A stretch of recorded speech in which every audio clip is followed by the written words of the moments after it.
Assalamualaikum warahmatullahi wabarakatuh. Di sini Waalaikumsalam. kami akan menganalisis kasus kritis cybercrime dan cyber etis serangan ransomware pada pusat data nasional PDN. Pertama-tama, perkenalkan nama saya Diva Rosida dengan NIM akhir 034 dan teman saya. Muhammad Asfar Aslam dengan NIM akhir 438. Saya Raffi Nabel dengan NIM akhir 450. Di slide pertama yaitu ada kronologi singkat. Yang pertama, serangan infrastruktur pusat data nasional PDN dilumpuhkan oleh serangan ransomware canggih atau brand cyber. Pelaku menuntut tebusan jutaan dolar. Yang kedua, pelaku kelompok kejahatan cyber terorganisir, cybercrime, motif utama finansial pemerasan. Yang ketiga, korban lembaga pemerintah, kerusakan sistem, warga negara, ancaman data pribadi, dan layanan publik kelumpuhan. Jenis kejahatan yang teridentifikasi, yang pertama ransomware attack, metode utama penyerangan yang menyebabkan kerugian operasional dan sistem lumpuh. Yang kedua, illegal access dan sistem sabotase, masuk tanpa izin dan perusakan fungsi sistem yang berdampak langsung pada operasional negara.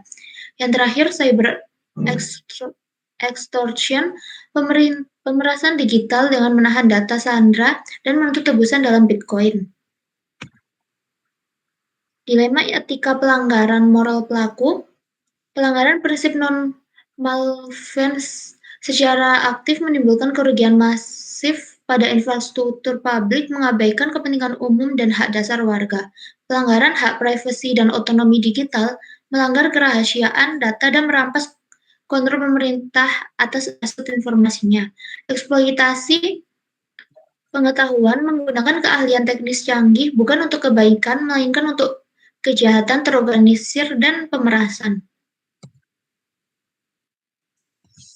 Baik, di slide ini, kegagalan etis lembaga, kelalaian dan akuntabilitas. Jadi yang pertama ada pelanggaran fiduciary duty, yaitu gagal memenuhi kewajiban moral dan legal untuk menjaga data dan sistem yang dipercayakan publik.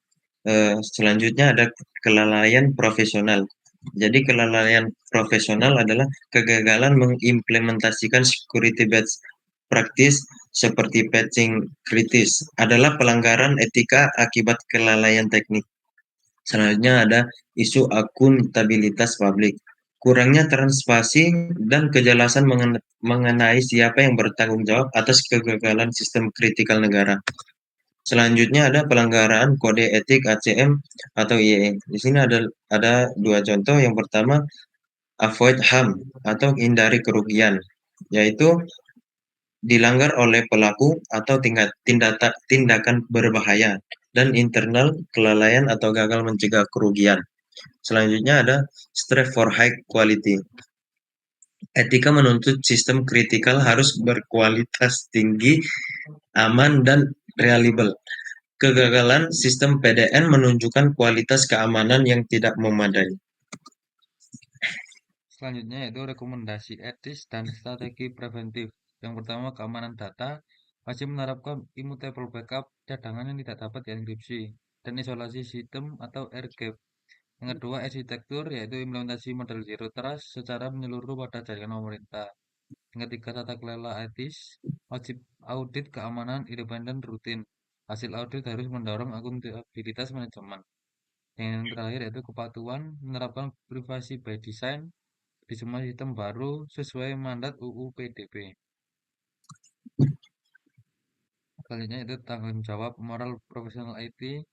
Yang pertama itu duty of care. Profesional IT adalah wali data dan wajib mengutamakan kerahasiaan, integritas, dan ketersediaan CIA terkait data publik.